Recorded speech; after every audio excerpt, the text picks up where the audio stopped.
ഇന്ന് നമ്മൾ ഡിസ്കസ് ചെയ്യാൻ പോകുന്ന ഏറ്റവും പ്രധാനപ്പെട്ട ഒരു വിഷയമാണ് ഡയബറ്റിക്. നമുക്കെല്ലാവർക്കും അറിയാവുന്നതുപോലെ ഏറ്റവും പ്രധാനപ്പെട്ട ഒരു വസ്തുത, നമ്മുടെ രാജ്യത്ത് 2019 77 മില്യൺ ആയിരുന്നു ഡയബറ്റിക് രോഗികളുണ്ടായിരുന്നത്. കേവലം 4 വർഷം കൊണ്ട് തന്നെ 2024 സ്റ്റാർട്ടിങ്ങിൽ തന്നെ അത് 217 മില്യണായി മാറി. അതായത് എത്രയാണ് അതിൻ്റെ 3 ഇരട്ടിയാണ് ഡയബറ്റിക് പേഷ്യൻ്റ് ഉണ്ടായ വളർച്ച ഉണ്ടായിട്ടുള്ളത്. ലോകത്ത് മൊത്തമുള്ള ഡയബറ്റിക് പേഷ്യൻറ്റിൻ്റെ 1/3 നമ്മുടെ രാജ്യത്താണ്. അപ്പോൾ അതിൻ്റെ സിവിയറിറ്റി നമുക്ക് മനസ്സിലാവുക. ഡയബറ്റിക് നമ്മൾ പല യൂട്യൂബിലും വാട്സാപ്പിലും പല സന്ദേശങ്ങൾ കാണും. ഒരു ദിവസം കൊണ്ട് നിങ്ങൾക്ക് ഡയബറ്റിക് കുറക്കാൻ പറ്റും, അല്ലെങ്കിൽ ഇന്ന കാര്യങ്ങൾ ചെയ്താൽ കുറക്കാൻ പറ്റും. ഞാൻ എൻ്റെ വീഡിയോയിലൊക്കെ കൃത്യമായിട്ട് പറയാറുണ്ട്, നിങ്ങൾക്ക് ഡയബറ്റിക് വന്നിട്ടുണ്ടോ, നിങ്ങൾക്കത് പൂർണ്ണമായിട്ടും മാറ്റിയെടുക്കാം. പക്ഷേ ഒരു കണ്ടീഷനുണ്ട്, നിങ്ങൾ അതിനു വേണ്ടി ഹാർഡ് വർക്ക് ചെയ്യാൻ നിർബന്ധിതരാണ്. ഹാർഡ് വർക്ക് ചെയ്യുകയാണെങ്കിൽ നിങ്ങൾക്ക് പൂർണ്ണമായിട്ടും ഈവൻ 11 HbA1c ഉണ്ടായിരുന്നു, എൻ്റെ പേഷ്യൻസ് ഉണ്ടായിരുന്നു. ഇപ്പോൾ അവർ വളരെ ഹാപ്പി ആയിട്ട് 6.5 ഉള്ളൂ. അത്യാവശ്യം ഒക്കേഷനിലൊക്കെ മധുരം കഴിക്കാൻ പറ്റാറുണ്ട്. പക്ഷെ അതവർ പറഞ്ഞ ലൈഫ് സ്റ്റൈൽ കംപ്ലീറ്റ് ഫോളോ ചെയ്തുകൊണ്ടാണ്. ഒരുപാട് പേഷ്യൻസ് ഉണ്ട്. ഇൻസുലിൻ ഉള്ള ആൾക്കാരെ പതിയെ നമുക്ക് ഇൻസുലിൻ ഒഴിവാക്കാൻ പറ്റാറുണ്ട്. നാളെ തന്നെ ഇൻസുലിൻ ഒഴിവാക്കാനോ അല്ലെങ്കിൽ ഇന്ന കാര്യങ്ങൾ ചെയ്യാനല്ല പറയാറുള്ളത്. അപ്പോൾ എന്താണ് നമുക്ക് ഡയബറ്റിക് എന്നും അതിൻ്റെ കാരണങ്ങളും എങ്ങനെ നമുക്ക് ഓവർകം ചെയ്യാൻ നോക്കാം. നേരത്തെ പറഞ്ഞ പോലെ നമുക്ക് പ്രീ ഡയബറ്റിക് ഇഷ്യൂസാണ് ഏറ്റവും കൂടുതലുള്ളത് ഇന്നത്തെ യൂത്തിൻ്റെ ഇടയിൽ. നേരത്തെ പറഞ്ഞ CBSE സ്കൂളുകളിലും കാര്യങ്ങളിലൊക്കെ ജങ്ക് ഫുഡ് ഒഴിവാക്കിയിട്ടുണ്ട്. കാരണം എന്താണ്, അത് ഒബേസിറ്റിക്ക് കാരണം എന്നാണ് ICMRൻ്റെ റിപ്പോർട്ടിൻ്റെ അടിസ്ഥാനത്തിൽ junk food CBSE all over India ക്യാൻറ്റീനിൽ ഒഴിവാക്കിയിട്ടുണ്ട്. കാരണം സെക്കൻഡായിട്ട് ഉടനെ ഡയബറ്റിക് വരികയാണ്, ഒബേസിറ്റി വരികയാണ്, അതുപോലെ തന്നെ സീറോസിസ് അല്ലെങ്കിൽ ഫാറ്റി ലിവറിലേക്ക് വരികയാണ്.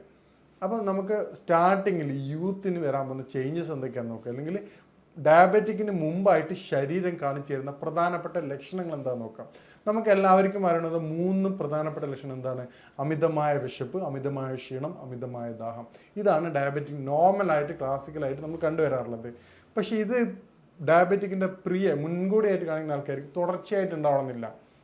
ആഴ്ചയിൽ 1-2 ദിവസങ്ങളിൽ ഈ പറഞ്ഞ രൂപത്തിലുണ്ടാവും.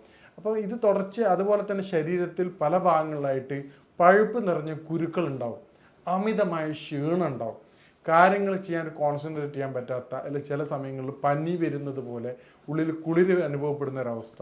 നോർമലി നമ്മൾ പറയാറുള്ളത് BMIനേക്കാളും പറയാറുള്ളത് അബ്ഡമിനൽ ഫാറ്റ് കൂടുന്ന, വയറ് ചാടിയിട്ടുള്ളവർക്ക് നിങ്ങൾ പ്രത്യേകം മനസ്സിലാക്കുക.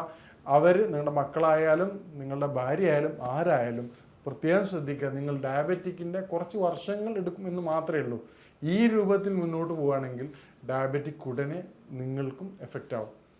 അപ്പോൾ ഈ രൂപത്തിൽ നമ്മൾ ഡയബറ്റിക്കിനെ കെയർ ചെയ്തിട്ടില്ലെങ്കിൽ അത് ഉടനെ നമ്മളത് കൺട്രോൾ ചെയ്യും. അതിന് മുന്നോടിയായിട്ട് നമ്മൾ ചെറിയ കാര്യങ്ങൾ ശ്രദ്ധിച്ചാൽ നമുക്കത് പൂർണ്ണമായിട്ടും അത് റിവേഴ്സ് ചെയ്യാൻ പറ്റും. അതിൽ ഏറ്റവും ഇമ്പോർട്ടൻ്റ് നമ്മൾ കഴിക്കുന്ന ഭക്ഷണത്തിൻ്റെ കലോറി മനസ്സിലാക്കുക എന്നുള്ളതാണ്. ഡയബറ്റിക് വരാനുള്ള പ്രധാനപ്പെട്ട കാരണം എന്താണ്? നമുക്ക് ബോഡി കൺവേർട്ട് ചെയ്യുന്നതിനേക്കാൾ കൂടുതലായിട്ട് നമ്മൾ ആവശ്യമുള്ളതിനേക്കാൾ 3-4 ഇരട്ടി ഫുഡ് കഴിക്കുകയാണ്. ഇപ്പോൾ എല്ലാ കാര്യങ്ങളും പറയുന്ന സമയമാണ്. എല്ലാ സമയങ്ങളിലും പറയുന്ന പ്രധാനപ്പെട്ട ഒരു കാര്യമാണ് നമ്മൾ കഴിക്കുന്ന ഭക്ഷണം, മുന്നിൽ കൊണ്ടുവച്ച ഭക്ഷണത്തിൻ്റെ കലോറി ഏകദേശം കാൽക്കുലേറ്റ് ചെയ്യുക. നമുക്ക് ആവശ്യമുള്ള കലോറിയാണോ നോക്കുക. ഇപ്പോൾ അടുത്ത് ഞാനൊരു മാളിൽ പോയ സമയത്ത് അവിടെ നിന്ന് ഒരു ജ്യൂസ് നോക്കിയപ്പോൾ അതിൻ്റെ ബാക്കിലെ കലോറി നോക്കുമ്പോൾ 700 കലോറിയാണ് കണ്ടത്. ആ 700 കലോറിയുള്ള ജ്യൂസ്, കേക്ക്, പ്ലാസ്റ്റിക് പോലത്തെ സാധനം കഴിക്കുമ്പോൾ നമ്മളൊന്ന് ജസ്റ്റ് കൺസിഡർ ചെയ്ത് നോക്കി, ഒരു ദിവസം നമ്മൾ ഈ പറയണ ഒരു 5-6 കിലോമീറ്റർ ഓടിയാൽ പോലും നമുക്ക് ലോസ് ആവുന്ന കലോറി 200 കലോറിയാണ്. 700 കലോറി കത്തിക്കണമെങ്കിൽ എത്ര ഓടേണ്ട ആവശ്യമുണ്ട്? ഈ പറഞ്ഞതിന് ശേഷം നമ്മൾ കേക്ക് കഴിക്കുകയാണ്, അല്ല അതിന് ശേഷം ഐസ്ക്രീം കഴിക്കുകയാണ്, എത്ര കലോറിയാണ് അറ്റ് എ ടൈം കയറുന്നത്? ഇതൊക്കെ ബോഡി കൺവേർട്ട് ചെയ്യണം. അപ്പോൾ ഈ രൂപത്തിൽ നമ്മൾ ബോഡി വളരെയധികം കഷ്ടപ്പെട്ടിട്ടാണ് ഈ കലോറികളൊക്കെ കൺവേർട്ട് ചെയ്യണത്. ഇതിന് പറ്റാതെ വരുമ്പോഴാണ് പാൻക്രിയാസിനുണ്ടാവുന്ന കൈവെല്ലുമയാണെന്ന് നമ്മൾ എന്ത് പറയണത്, പ്രമേഹം എന്ന് പറയുന്നത്. അപ്പം ഇതിൻ്റെ കാരണം നമ്മൾ ആദ്യം മനസ്സിലാക്കേണ്ടത് എന്താണ്? ആവശ്യത്തിലധികം ഭക്ഷണം കഴിച്ച് ഇതുകൊണ്ടാണ് ശരീരത്തിന് ഈ പ്രയാസം വന്നിട്ടുള്ളത്. അപ്പോൾ ആദ്യം മൈൻഡിൽ ഈ ഒരു കാരണമാണെന്നുള്ള ബോധ്യം വരണം. അതിൽ ഏറ്റവും പ്രധാനപ്പെട്ട വില്ലനാണെന്ത്? പഞ്ചസാര പോലെ തന്നെയുള്ളതാണ് ആർട്ടിഫിഷ്യൽ ഷുഗർ. നമ്മൾ കുടിക്കുന്ന സോഫ്റ്റ് ഡ്രിങ്ക്സ്, ബേക്കറി ഐറ്റംസ് ഒക്കെ ഈ പറഞ്ഞ ഇപ്പോഴത്തെ ഫുഡ് ഏറ്റവും പ്രധാനപ്പെട്ട നമ്മൾ റൈസ്, നമ്മുടെ ഏറ്റവും പ്രധാനപ്പെട്ട ഭക്ഷണം എന്താണ്? റൈസാണ്. ഈ റൈസിൽ തന്നെ ഏറ്റവും പ്രധാനം എന്താണ്? പണ്ടൊക്കെ നമ്മൾ വൈറ്റ് റൈസ് കോമൺ ആയിട്ടായിരുന്നില്ല യൂസ് ചെയ്തിരുന്നത്. ഇന്ന് വൈറ്റ് റൈസ് വളരെ കോമൺ ആണ്.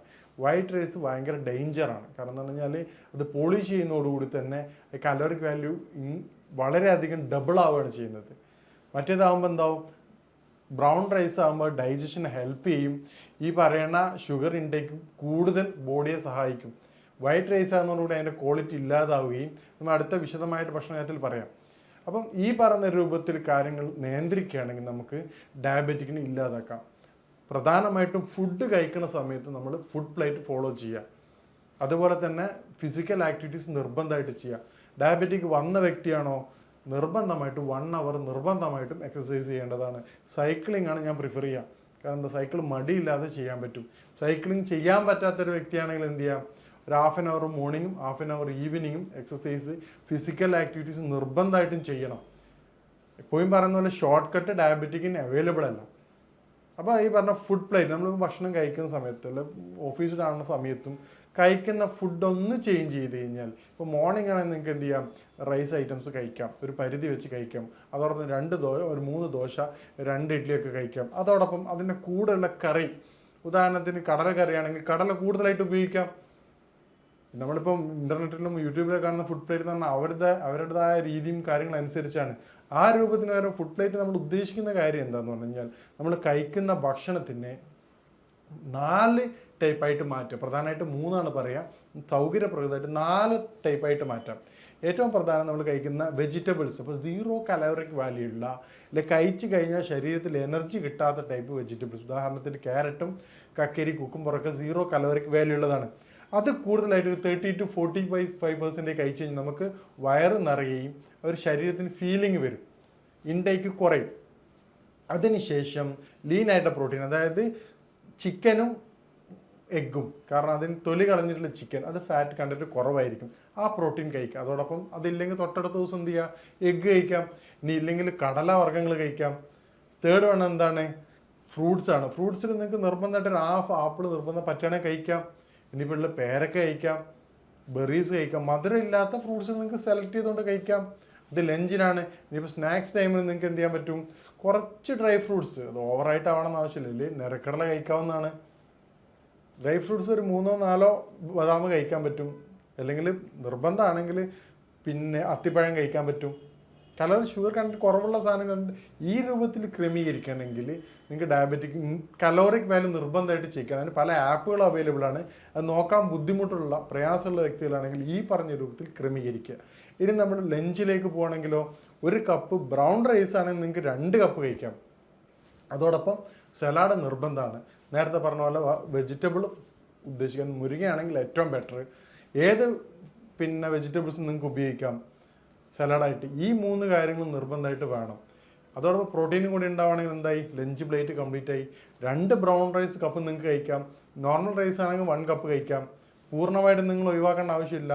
പക്ഷേ ഈവനിങ്ങിലേക്ക് വരുമ്പോൾ സ്നാക്സ് ആയിട്ട് നേരത്തെ പറഞ്ഞ പോലെ ഡ്രൈ ഫ്രൂട്ട്സ് ഐറ്റംസ് കഴിക്കാം, മുട്ടയുടെ വെള്ളം മാത്രം കഴിക്കാം. നൈറ്റിലേക്ക് വരുമ്പോൾ നിങ്ങൾ പൂർണ്ണമായിട്ടും റൈസ് ഐറ്റംസ് ഒഴിവാക്കേണ്ടതാണ്. അതിന് പകരമായിക്കൊണ്ട് നിങ്ങൾക്ക് എന്ത് ഉപയോഗിക്കാം, മുത്താറി ഉപയോഗിക്കാം, മുത്താറിയുടെ ദോശ ഉപയോഗിക്കാം, മുത്താറിയുടെ പുട്ട് ഉപയോഗിക്കാം. പിന്നെ മോർണിംഗ് എന്നൊക്കെ നമുക്ക് എന്ത് ചെയ്യാം, റൈസിന് പകരമായിക്കൊണ്ട് ചോളോ മുത്താറിയോ എന്തിൻ്റെയും പുട്ടുകൾ അവൈലബിൾ ആണ്, ഉപയോഗിക്കാം. ഈ ബ്രൗൺ റൈസിൻ്റെ തന്നെ ദോശയോ പുട്ടോ ഉപയോഗിക്കാം. ഈ തരത്തിൽ ക്രമീകരിക്കുകയാണെങ്കിൽ നിങ്ങൾ അറിയാതെ തന്നെ ഈ ഫിസിക്കൽ ആക്ടിവിറ്റീസ് ഉണ്ടെങ്കിൽ ഈ പറഞ്ഞ HbA1c കുറഞ്ഞു വരും. നമ്മുടെ ശരീരത്തിൽ അതിൻ്റെ ചേഞ്ചസ് കാണിച്ചു തുടങ്ങും. നോർമലി കമ്പയർ ചെയ്യുന്ന സമയത്ത് ബോഡി നന്നായിട്ട് ടയർഡ്നെസ് ഫീൽ ചെയ്യുന്നൊരു വ്യക്തിയാണെങ്കിൽ ചില ആൾക്കാർക്ക് ചില പേഷ്യൻസ് പറയും, ഡോക്ടർ എനിക്ക് പനി പോലെ ഫീൽ ചെയ്യാറുണ്ട്. അതിൻ്റെ ചെറിയ സിംറ്റംസ് മാറിക്കിട്ടും. അതുപോലെ ജനറൽ വീക്ക്നെസ് ഉള്ള സംഭവം അത് മാറിക്കിട്ടും. ചെറിയ ബ്ലറി വിഷനുള്ള, കാഴ്ചയ്ക്ക് ചെറിയ പ്രയാസമുള്ള സമയത്ത് ചെറിയ ബുദ്ധിമുട്ടുള്ള വ്യക്തികളാണെങ്കിൽ ആ പ്രയാസം മാറിക്കിട്ടും. അതിന് ചെറിയ ലക്ഷണങ്ങൾ പോലും നമ്മളിത് 2-3 മാസം കണ്ടിന്യൂ ചെയ്യുന്നതോടുകൂടി തന്നെ അത് മികച്ച റിസൾട്ട് അതിൽ ലഭ്യമാണ്. ഈ രൂപത്തിൽ നിങ്ങൾ തുടർച്ചയായി കൊണ്ട് പോവുകയാണെങ്കിൽ നമുക്ക് ഡയബറ്റിക്കിനെ റിവേഴ്സ് ചെയ്യാം, അറ്റ്ലീസ്റ്റ് കൺട്രോളെങ്കിലും ചെയ്യാം. മറിച്ച് മെഡിസിൻ മാത്രമാണെങ്കിൽ അത് സൈഡായിട്ട് വീണ്ടും അടുത്ത കോംപ്ലിക്കേഷനിലേക്ക് മാറിക്കൊണ്ടിരിക്കും. അപ്പോൾ ഈ ഡയബറ്റിക് പേഷ്യൻ്റ് പ്രത്യേകം ശ്രദ്ധിക്കേണ്ട ഒരു കാര്യം, ഡയബറ്റിക് കൺട്രോൾ ചെയ്യാനായിട്ട്, ഡയബറ്റിക് റിവേഴ്സിബിൾ ചെയ്യാനായിട്ട് യാതൊരുവിധ ഷോർട്ട് കട്ടും അവൈലബിൾ അല്ല. അത് നിങ്ങളുടെ ശരീരത്തോട് ചെയ്യുന്ന കാര്യമാണ്. അത് എങ്ങനെ ചെയ്യണം നിങ്ങൾ ആഗ്രഹിച്ചാലും നിങ്ങൾ റീഅറേഞ്ച് ചെയ്ത് കഴിഞ്ഞാൽ അതുപോലെ നമുക്ക് മാറ്റിയെടുക്കാവുന്നതാണ്. ഇനി ഇതിനു വേണ്ടി ചെയ്യാൻ പറ്റുന്ന കുറച്ച് കാര്യങ്ങൾ എന്തൊക്കെയാണെന്ന് ശ്രദ്ധിക്കാം. നമുക്ക് ഉലുവയുടെ പൗഡർ, ഒരു 1/2 ടീസ്പൂൺ ഉലുവ അല്ലെങ്കിൽ ഉലുവയുടെ പൗഡർ വെള്ളത്തിൽ 2 നേരം കഴിക്കുന്നത് ഡൈജഷനെയും അതുപോലെ ഗ്ലൂക്കോസ് ഇൻസുലിൻ്റെ ഉൽപ്പാദനത്തെ വളരെയധികം ലിവറിനെ സഹായിക്കുന്നതാണ്. അത് ഡയബറ്റിക്കിന് കുറഞ്ഞു വരുന്നതായിട്ട് റിസർച്ച് കാണിക്കാറുണ്ട്. അതുപോലെ മുരിങ്ങയുടെ ഇല രാത്രി സലാഡായിട്ട് കഴിക്കുന്നത് വളരെയധികം എഫക്റ്റീവാണ്. ഈ 2 രൂപത്തിലും നമുക്ക് എന്ത് ചെയ്യാൻ പറ്റും, സപ്പോർട്ടീവായി കൊണ്ട് മാത്രമായി. നിങ്ങൾ മെഡിസിൻ കഴിക്കുന്ന നാളെ തന്നെ സ്റ്റോപ്പ് ചെയ്തിട്ട് ചെയ്യാനല്ല ഞാൻ പറഞ്ഞത്. എന്ത് കാര്യങ്ങൾ ചെയ്യുമ്പോൾ അതോടൊപ്പം തന്നെ നമ്മൾ കൃത്യമായ പരിശോധന വളരെ നിർബന്ധമാണ്. അതും ഒരു ഡോക്ടറുടെ നിർദ്ദേശപ്രകാരമല്ലാതെ യാതൊരുവിധ കാരണവശാലും ചെയ്യാൻ പാടില്ല. ഇന്ന് പല പേഷ്യൻസും വന്ന് പറയും കോംപ്ലിക്കേറ്റഡ് ആയ ശേഷം, ചോദിക്കും എന്താ മെഡിസിൻ നിർത്തി? ആ ഡോക്ടറെ അവർ നിർത്താൻ പറഞ്ഞു, ഞങ്ങൾ നിർത്തി. അപ്പം ഞാൻ പറഞ്ഞു, നിങ്ങൾ അവർ പറഞ്ഞ് നിർത്തിയാലും നിങ്ങൾക്ക് ചെക്ക് ചെയ്തുകൂടെ? അപ്പോൾ അവർ പറഞ്ഞത് കൊണ്ടാണ്. നിങ്ങളോട് ആരെങ്കിലും മെഡിസിൻ എടുക്കുന്ന സമയത്ത് അല്ലെങ്കിൽ എന്ത് ട്രീറ്റ്മെൻറ്റ് എടുക്കുന്ന സമയത്തും ചെക്ക് ചെയ്യണ്ട എന്ന് പറഞ്ഞാൽ നിങ്ങൾ അവരറിയാതെ ലാബിൽ പോയി ചെക്ക് ചെയ്യേണ്ടതാണ്. എന്നിട്ട് അതിൻ്റെ വാല്യൂ കൃത്യമാണോ എന്ന് നോക്കുക. കാരണം അത് കൃത്യമായ ട്രീറ്റ്മെൻറ്റ് ഇല്ലാതെ ഒരുപാട് കാലം കണ്ടിന്യൂ ചെയ്യുമ്പോൾ ഒരുപാട് ഗുരുതരമായ ആരോഗ്യപരമായ പ്രശ്നങ്ങൾക്ക് അത് കാരണമാവും. മേൽപ്പറഞ്ഞ കാര്യങ്ങൾ ശ്രദ്ധിക്കുകയാണെങ്കിൽ, കൃത്യമായ സൈക്ലിംഗ് അതുപോലെയുള്ള ഫിസിക്കൽ ആക്ടിവിറ്റീസ് ഉൾപ്പെടുത്തുകയാണെങ്കിൽ നിങ്ങൾക്ക് ഡയബറ്റിക് പൂർണ്ണമായിട്ടും റിവേഴ്സ് ചെയ്യാൻ പറ്റും. ഏത് യുവാവാണെങ്കിൽ, ബിലോ 40 ഏജ് ആണെങ്കിൽ. മറ്റേതാണെങ്കിൽ നമുക്ക് ഫുഡ് ഇൻടേക്ക് ചെയ്തുകൊണ്ട് പൂർണ്ണ കൺട്രോൾ ചെയ്യാൻ പറ്റും. ബിലോ 40 ഏജ് ആണെങ്കിൽ നമുക്കത് പൂർണ്ണമായിട്ടും റിവേഴ്സ് ചെയ്യാൻ പറ്റും. ഒരുപാട് പേഷ്യൻസ്, ഈ അനുഭവ സാക്ഷ്യമുള്ള പേഷ്യൻസ്, എനിക്ക് ഒരുപാട് പേഷ്യൻസ് ഉണ്ട്. അതിൻ്റെ ഡീറ്റെയിൽസ് ഞാനതിൻ്റെ പിന്നെ ഈ പറയുന്ന ഫുഡ് ചാർട്ടും കാര്യങ്ങളും വിശദമായിട്ട് ലഭിക്കുന്നതിന് വേണ്ടി, മറ്റ് സംശയങ്ങൾക്ക് വേണ്ടി നിങ്ങൾക്ക് ഈ നമ്പറിൽ ബന്ധപ്പെടാവുന്നതാണ്. ഇനി മറ്റൊരു വിഷയമായിട്ട് കാണാം. നന്ദി.